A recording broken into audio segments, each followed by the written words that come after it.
I woke up to the sound of my neighbor screaming. Not just any neighbor, Karen. The self-proclaimed queen of our neighborhood HOA. She stood at the edge of my property, her face redder than a fire hydrant, shrieking like a banshee. But that wasn't even the best part. Her brand new luxury SUV, completely trapped, perched in the middle of a massive trench I had legally dug around my driveway. A trench with a fully functional, medieval-style drawbridge that I could raise and lower at will. Rewind 2 weeks earlier, and none of this would have made sense. Back then, I was just a regular homeowner, a guy who wanted to live in peace. Maybe grill some steaks on the weekend. But peace was impossible when you had an HOA president who treated the neighborhood like her personal kingdom. Karen was the type who measured your grass with a ruler, fined you for the wrong shade of beige on your shutters, and sent threatening letters if your car had so much as a speck of dirt on it. I had dealt with her nonsense before, but I never imagined it would escalate to outright war. The trouble started when I walked outside one morning, coffee in hand, and found Karen's oversized SUV parked directly across my driveway. At first, I thought it was a mistake. Maybe she had just pulled in for a second. But as I approached, I saw her standing on the sidewalk, arms crossed, wearing that smug expression she reserved for moments when she was about to make someone's life miserable. "Morning, Karen," I said, trying to be civil. "Your car's blocking my driveway." She smiled like a cat watching a trapped mouse. "Oh, I know," she said sweetly. "It's HOA business. We've had some complaints about your driveway." I blinked. "Complaints? From who?" "That's confidential," she said, waving her hand dismissively. "But we've decided your driveway doesn't comply with HOA standards." I looked at my driveway. It was a perfectly normal concrete slab. Nothing fancy, but certainly not breaking any rules. "That's ridiculous. There's nothing wrong with it." "Well," Karen said, inspecting her nails, "unfortunately, the HOA board has the final say. Until we conduct a proper review, I'll need to keep my vehicle here to prevent further infractions." I stared at her, waiting for the punchline. "You're joking." "Nope," she chirped, pulling out a clipboard and scribbling something down. "Oh, and I should mention, if you try to tow my car, that'll be considered harassment. HOA rules." I wanted to argue, to yell, to do something. But I knew Karen. She thrived on confrontation. She wanted me to lose my temper, so she could slap me with more fines and complaints. So instead, I took a deep breath, nodded, and walked back inside. The next few days were hell. Every morning, I woke up to find Karen's car still blocking my driveway. The HOA refused to help. When I called a tow company, they refused, citing some vague community agreement. Meanwhile, Karen acted like she had won the lottery, strutting around like she owned my property. Then came the fines. Apparently, I was now being penalized for not collecting driveway maintenance. According to the HOA, my failure to use it because, it was blocked, was grounds for an infraction. Every time I checked my mailbox, there was a fresh letter demanding payment. It was infuriating. But I wasn't the kind of guy to just roll over and take it. If Karen wanted to play dirty, I'd play smart. I spent the next few nights doing what I did best: research. If the HOA was going to weaponize its rules, I was going to find my own legal loophole. And after hours of digging through zoning laws and property codes, I found it. A single line in the local ordinances that changed everything. It turned out there were no regulations against making security modifications to private property. That meant I could legally build a barrier around my driveway as long as it wasn't a permanent structure. I double-checked, triple-checked, even called a lawyer friend to confirm it was airtight. And that's when the real fun began. The next day, I rented an excavator. I hired a few guys from a construction crew and told them I wanted a deep, wide trench around my driveway. Not a little ditch. A full-on medieval-style moat. They thought I was crazy, but hey, money talks. By the time the sun set, my driveway was surrounded by a 4-foot-deep trench. wide enough that no car could cross it. The next morning, Karen stormed over ready to gloat. But the moment she saw her SUV stranded in the middle of the trench, her expression went from smug to sheer horror. "What the hell is this?" she screeched. "Oh, just some security modifications," I said, barely suppressing my grin. "HOA rules say I can do it." Karen's eye twitched. "You can't just dig a hole around my car."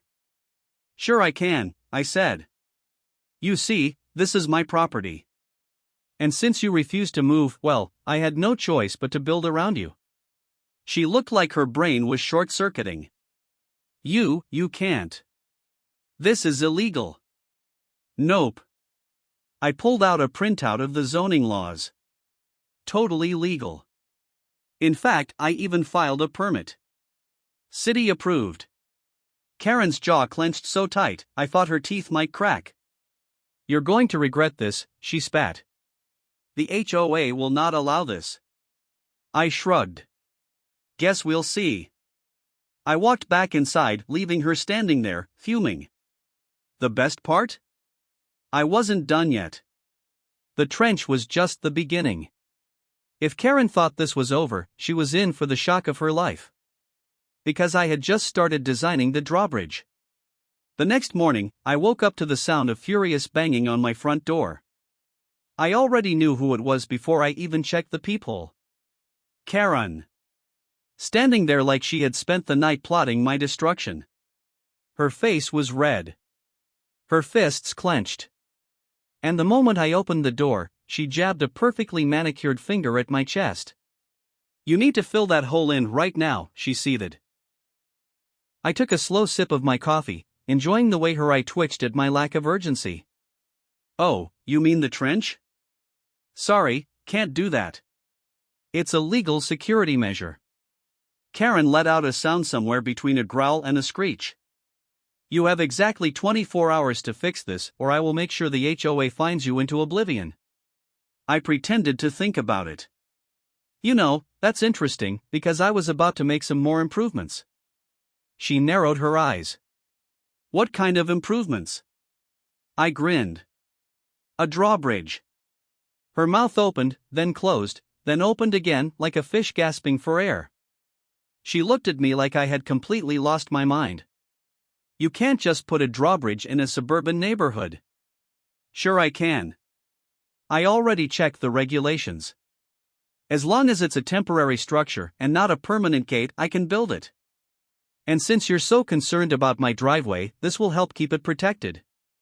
Karen looked like she wanted to throw something at me. But instead, she stormed off, muttering threats about city inspectors, lawsuits, and how I was going to regret this. I had no doubt she was going to do everything in her power to shut me down. But I wasn't worried. I had done my homework. And for once, I was actually looking forward to this battle. I spent the next few days gathering materials and hiring a few skilled contractors. The best part was that I didn't even need anything fancy. Just some reinforced wood, strong metal hinges, and a pulley system to make it work. I made sure to record every step of the process. Not just for proof that I was following regulations, but because I had a feeling this was going to be internet gold. As construction continued, Karen escalated.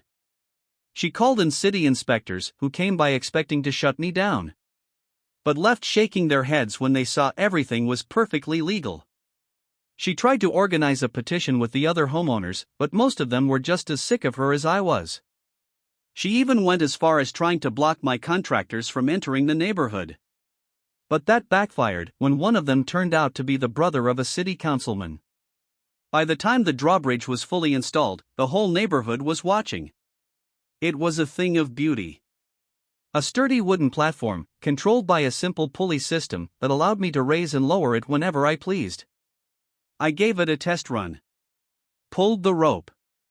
And watched, with satisfaction, as the bridge lifted, leaving my driveway completely inaccessible. Karen, of course, lost her mind. This is the next section of the voiceover script. "This is insane. You can't have a medieval fortress in the middle of the neighborhood," she screamed. "It's not a fortress," I said, cool as ever. "It's a security feature. You know, for protecting my property. HOA rules encourage security improvements. She let out a strangled noise and stomped away. I thought that was the end of it. I was wrong. Later that night, I was woken up by the sound of rustling outside. I peeked through my blinds and saw Karen creeping around the edge of my trench with a flashlight.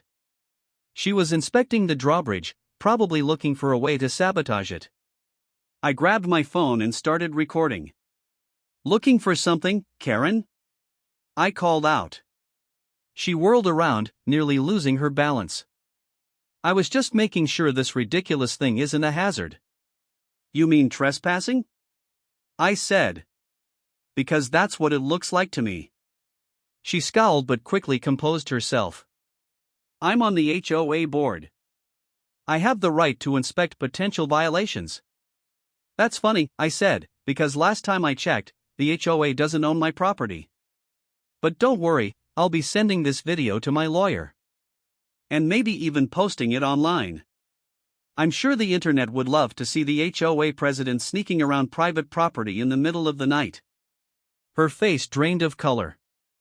Without another word, she turned and hurried back to her house. The next morning, the neighborhood was buzzing. Word had spread about Karen's midnight snooping, and people were starting to turn against her. She tried to spin it, claiming she was just doing her job, but no one was buying it. Meanwhile, my story was gaining traction online. The video of the trench and drawbridge had gone viral, with thousands of comments praising me for standing up to HOA tyranny. Karen must have realized she was losing ground, because she switched tactics. If she couldn't beat me with rules, she was going to make my life miserable in other ways. The fines kept coming. Ridiculous ones. Like unauthorized modifications to property and creating an unsightly structure. She even convinced a few of her remaining HOA loyalists to file noise complaints. Despite the fact that construction had already ended. But I was ready for her. I had been quietly gathering evidence of her abuse of power, including records of her misusing HOA funds for personal expenses. It wasn't hard to find. Turns out, she wasn't nearly as careful with paperwork as she was with enforcing her petty rules. I compiled everything into a neat little folder ready to strike when the time was right. The final showdown came during an emergency HOA meeting that Karen had called to discuss my so-called violations. The moment I walked in, I could tell she thought she had one. She sat at the head of the table with a smug smile, ready to deliver her verdict. "We've decided that your modifications are in violation of the community standards," she announced.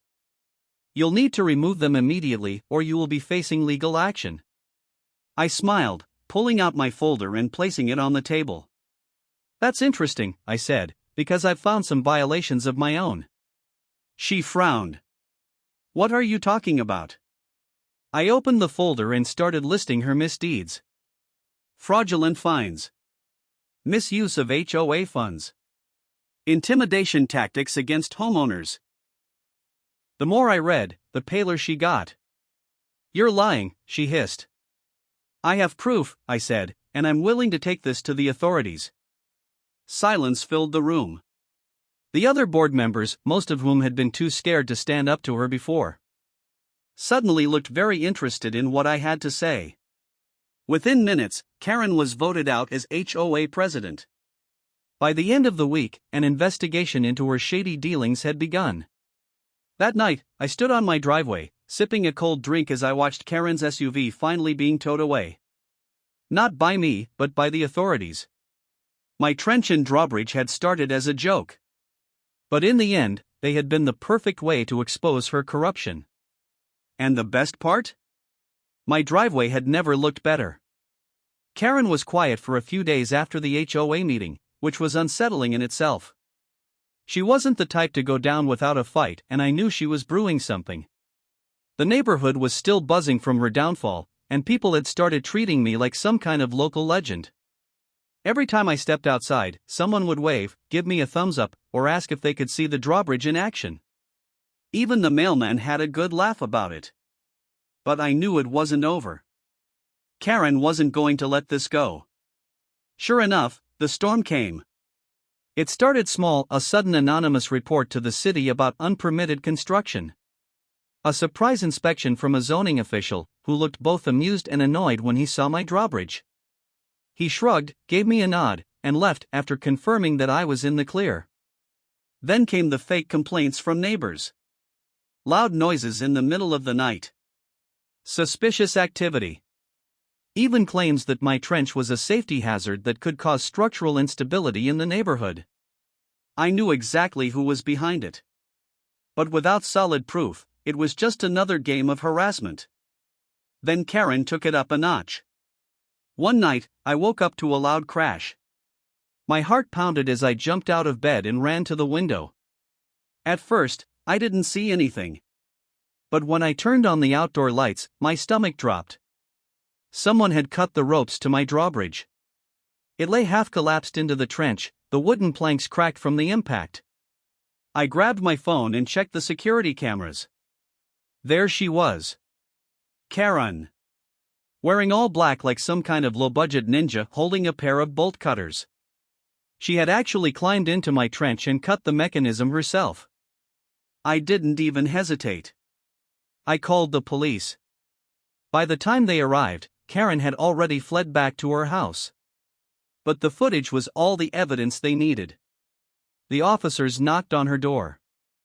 And after a tense few minutes, she was dragged outside, still screaming about how she was being harassed and targeted.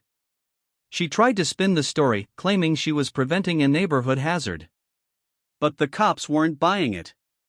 They arrested her for trespassing and property damage. Watching her being handcuffed and stuffed into the back of a police cruiser was the most satisfying thing I had ever seen. The neighborhood exploded with gossip the next day. It turned out Karen had been pissing off people for years. But no one had dared to stand up to her. Until now. Some neighbors admitted they had wanted to fight back but were afraid of retaliation. Now that she had been publicly humiliated, the HOA board had no choice but to take action.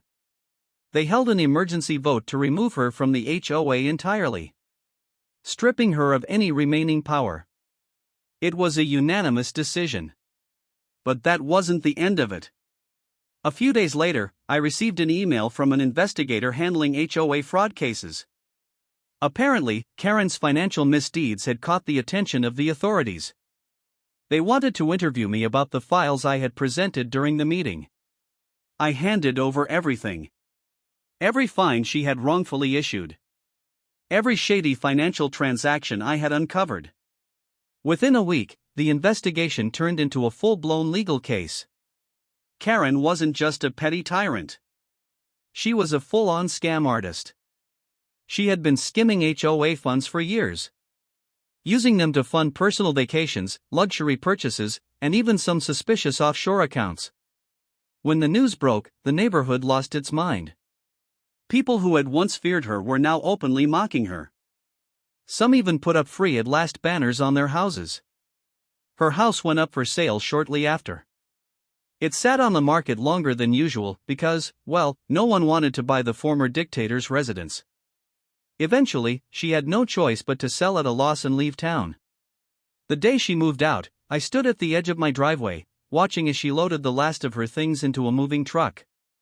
She shot me one last glare, but there was no power behind it anymore. She had lost. I raised my coffee cup in a silent toast as the truck pulled away. With Karen gone, the HOA board crumbled. Most of the remaining members resigned, and the neighborhood voted to dissolve the HOA entirely. Turned out people were happier without it. No more ridiculous rules. No more fines. No more fear of stepping out of line. For the first time in years, the neighborhood felt free. As for me, I became a local legend.